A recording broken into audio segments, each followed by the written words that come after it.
Thank you so much for having me. This is the best place to do TEDx because my talk is from the ghetto to becoming a global millionaire. I grew up in Okere. I came to Okere in 1963. I came from Ofoma to Okere because of education. So I want to share with you key principles that have helped me to reach this level. The key principles that have helped me, number one, visionary parents. My father was very visionary. He told me when I was 10 years old that I was going to be a medical doctor like Dr. Stevenson, who was the white man that was the doctor in the General Hospital, Warri. Then we were living in Okere, and I eventually became a medical doctor, worked in that same hospital where my father used to come and collect refuse. And it was such that we had visionary government that provided social justice. One thing that most children lack today is that they don't have the right stimuli.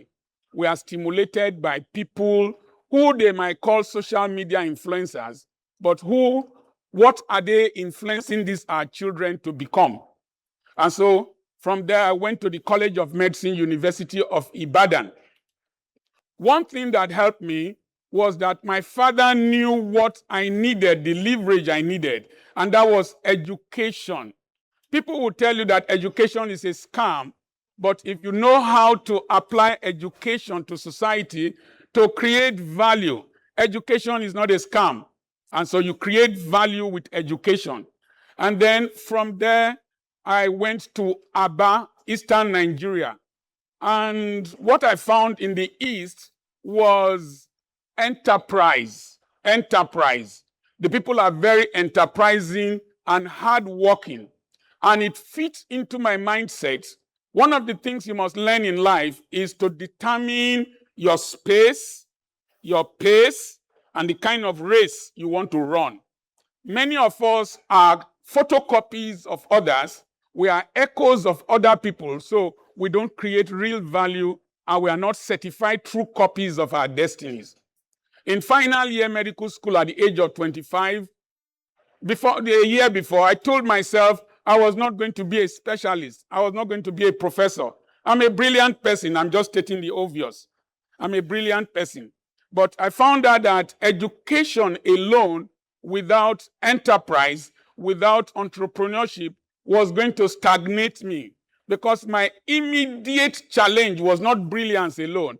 My immediate challenge was finances.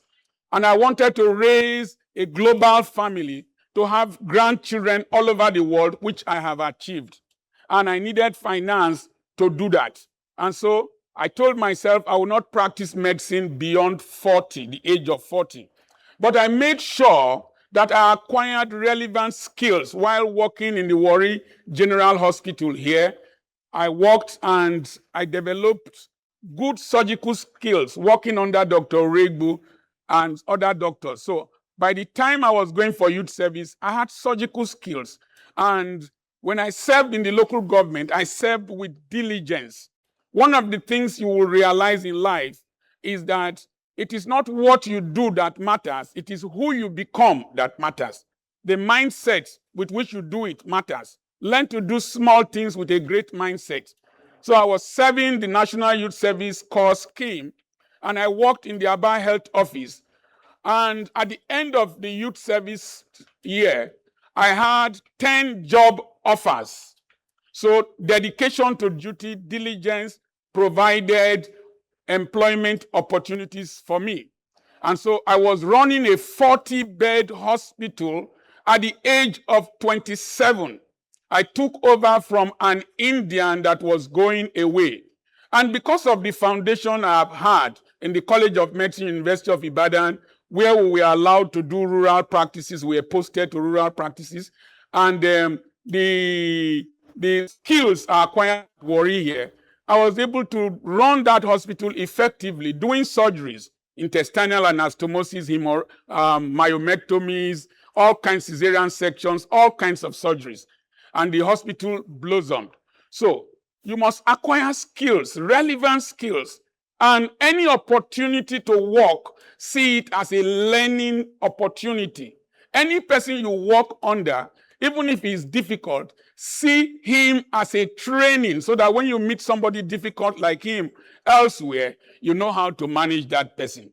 So I ran that hospital for 2 years, always have a schedule, have a time limit for everything. I told myself I was not going to run that practice for more than 2 years.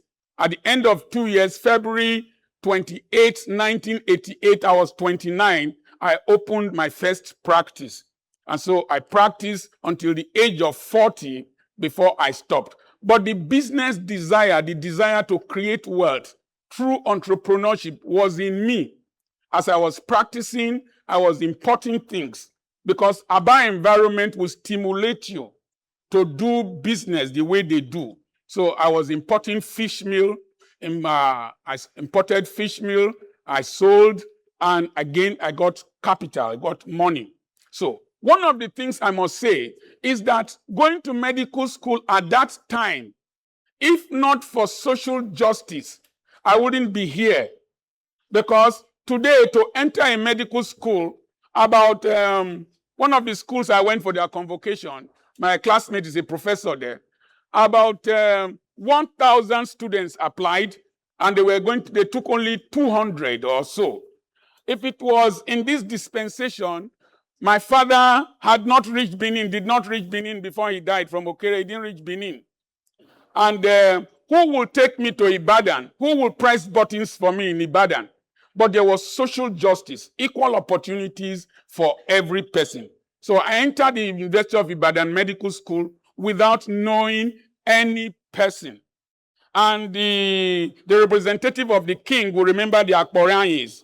Akporanye your uncle, they used to live opposite us. They lived in a block house while we lived in a mud house. When we go to toilet, heaven and earth will be bearing witness because there was no cover.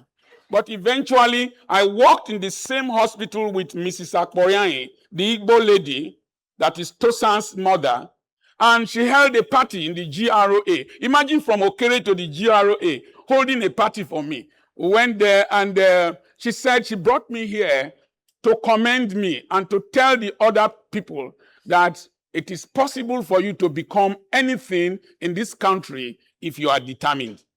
And it is so instructive that one of the days, Tosan, who is their daughter, I was in the corridors of the College of Medicine. I also met her.